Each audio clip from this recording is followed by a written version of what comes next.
What is the most important factor to consider when hiring a consultant?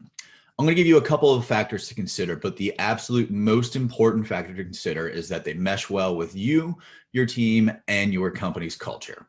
Just because somebody's an expert in their field doesn't mean that they're going to work well with your business or your team. Make sure that you interview them like you would any employee, because after all, they really are an employee. You're paying them to work for you. Get references, ask around. We live in a connected world, so it's easy to find out information about most anybody out there.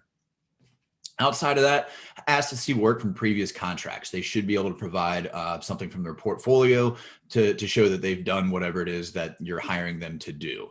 Ask them how they approach a particular situation. So they're not going to want to give probably the entire solution because they are trying to get paid after all, but they should be able to at least walk you through their thought process, how they'd approach it with your team, and drop some sort of knowledge so that you can feel confident that they know what they're talking about. If they're certified, ask to see their credentials and then research the institution that issued them.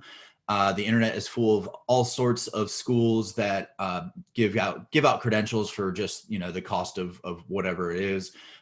So look into that. For example, I've been an ordained minister since 2006. It cost me about 10 minutes and $25. Does that make me qualified to perform weddings? Not necessarily, but the 3 weddings I have performed kind of does. So look into that. In the end, do your due diligence before hiring anybody. Anybody can call themselves a consultant these days. The only barrier to entry is actually there is no barrier to entry. So there's a lot of unqualified people out there who call themselves consultants. They're happy to take your money and deliver zero value. So just keep that in mind when you are bringing somebody on.